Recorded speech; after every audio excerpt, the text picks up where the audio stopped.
What's your duck not again story? Getting arrested because they think I'm that other girl with the same name that likes to commit armed robbery and other fun felonies. It usually takes about 12 plus hours for them to believe me.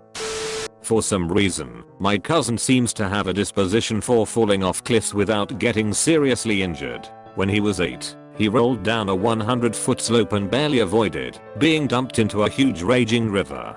Got away with 2 stitches and scratches. When he was 13, fell down a cliff at Glacier National Park. Only sprained his wrist. Cliff was about 200 feet. At 17, this past year, we went camping, and I even told him stay away from the cliff. Guess who fell down the damn cliffside at 2 in the morning drunk off his ass? My fucking cousin. Only needed 7 stitches in his hand. Every goddamn time.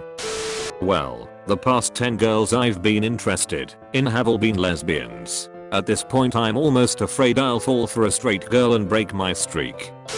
My dog had horrible diarrhea one night. After endlessly cleaning her shit all over the house and nearly suffocating on what smelled like Satan's asshole, I got into bed and was about to fall asleep until I heard a fart, and Satan came back a second later.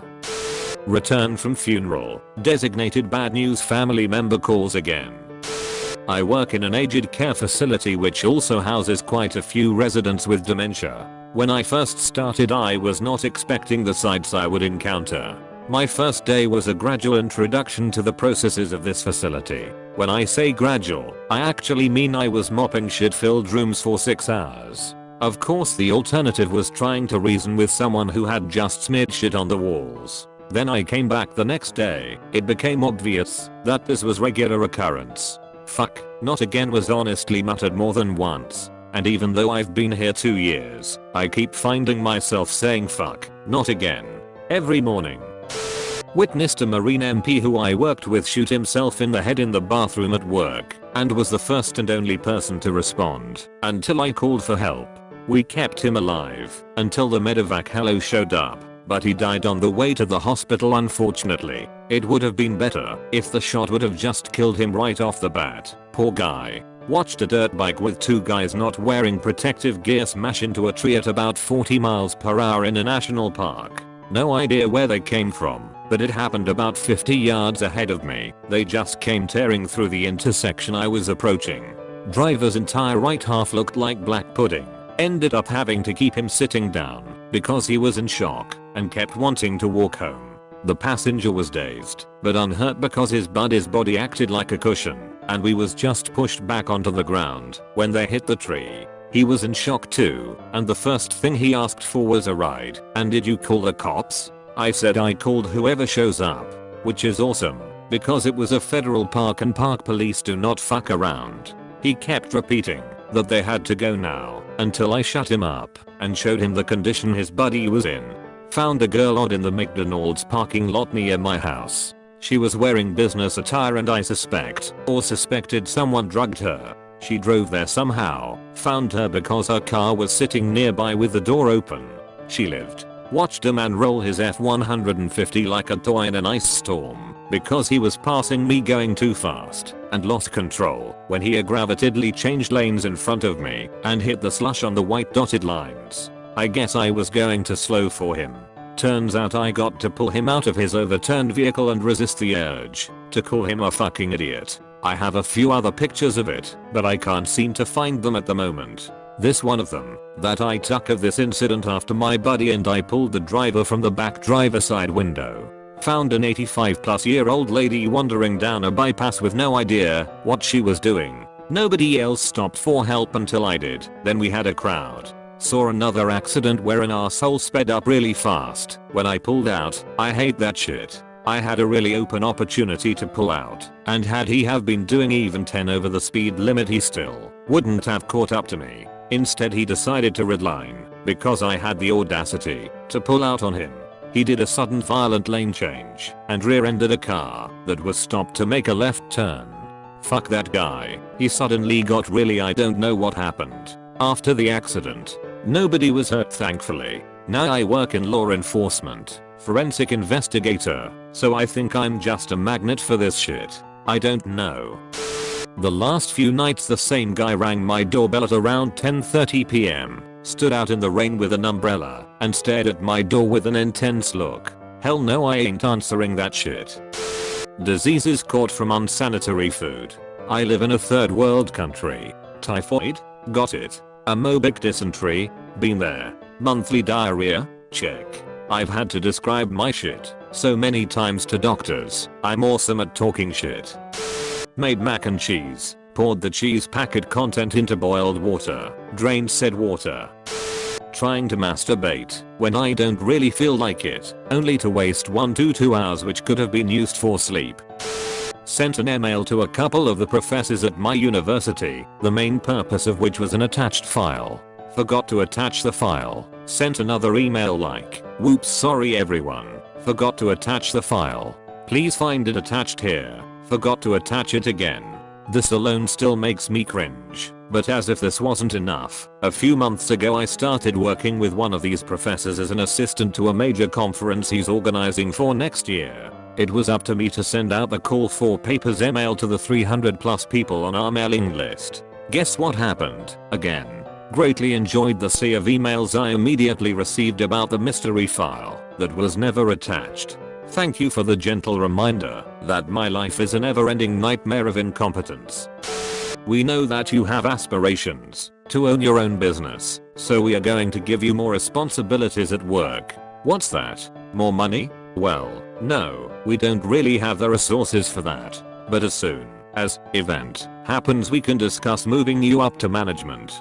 This happened at my last job and I didn't stand for it. It's happening right now at my current job, and I don't have a fallback job or any prospects. So, I'm now in charge of a bunch of shit the managers decided wasn't their job, and not getting a single cent for it. Worse, I'm losing high tip shifts, because all this management work moves me to daytime instead of evening shifts. Yay service industry. Shingles, 4 times and counting. Always on the right side of my torso, the one I like to sleep on. Damn stuff hurts and that is an understatement. Just a t-shirt rubbing against those bumps is like getting hit with a hot poker. Edit. Got my first case when I was in my 20s. They didn't have a vaccine back then, 30 years ago. The vaccine will help someone that has already had the shingles. I've tried Voltrex and other antivirals, and they just don't help. It's been 10 years since I've had an outbreak, and I'm hoping that it never comes back. Also, I'm getting a lot of replies from younger people age 8 to 30 that have been diagnosed with shingles. Hoping that with everyone that gets the chickenpox vaccine, shingles becomes a thing of the past. Drinking till 4 AM doing karaoke and trying to be in the conference the following morning at 9 AM. Eating something with hot peppers then rubbing my eyes. Every morning when I wake up late to work.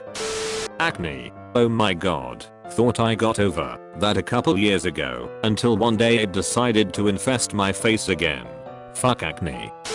I'm a fairly heavy sleeper, so for a long time I've had a loud alarm clock placed across the room so that when it goes off I'm fully awake due to the time it takes to get up, walk across the floor and turn the thing off. Recently however my body decided it wasn't going to let me get in the way of sleep that easily, so now whenever it's been going off I'll unconsciously get up, walk across my bedroom, tear the clock out from its socket, and then drag it back into bed with me. I've woken up snuggling my alarm clock enough that I now have to place multiple alarms around the room in order to make sure I don't just spoon my household appliances. Late period, every fucking month lately. I'm careful, but the paranoia is real. I'm going to start buying pregnancy tests in bulk I think. First dog I ever had liked to chase animals. I always hated taking her on walks, because if she saw so much as a squirrel in a tree it was off to the races. She'd chase the poor bastards for blocks, if I let her.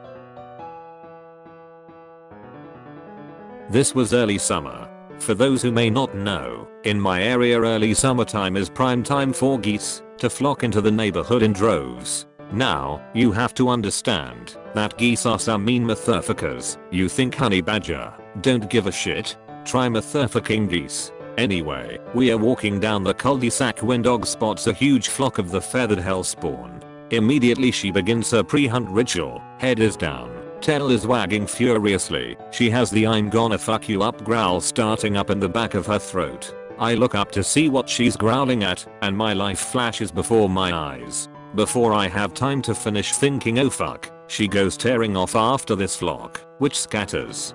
Dog and geese go flying out behind the neighboring house, where I lose sight of them. For a few split seconds, I heard my dog's happy yips and barks, and then those yips and barks turn to whimpers. And the next thing I see is my dog, tail between her legs, running for dear life back around the side of the house, with an absolute hellstorm behind her. I'm talking at least 20 or 30 very angry geese. I don't think either of us have ever ran so fast in our lives. She never chased animals again. Every day I wake up and switch on the wrong light switch on the wall. Every day is think fuck, not again. At this point it's just muscle memory. I don't think it'll change until I move house.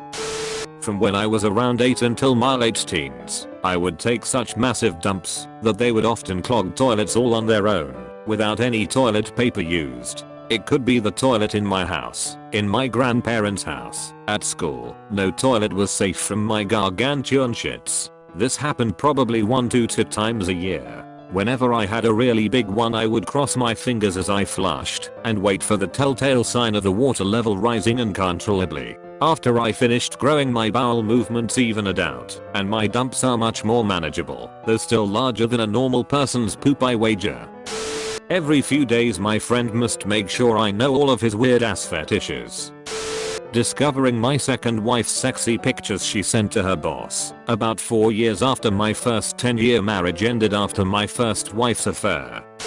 Every time I get turned into a bowl of petunias and look down to see that I'm plummeting towards the ground of an alien planet. Oh well, at least one time I had a whale to join me in my impending demise. Lyme's disease flare-ups. Be going about my day like normal when I suddenly feel slightly uncomfortable. A fuckaruego. JPG. Usually go home, feel really uncomfortable by now. Friends, family or significant other will usually confirm that I feel hot at that moment, then spend 12 or so hours incapacitated in a fevered delirium wanting to die. Wake up and spend a day recovering, and I'm fine for another 6 months or so. The lesson here, don't go outside in New England.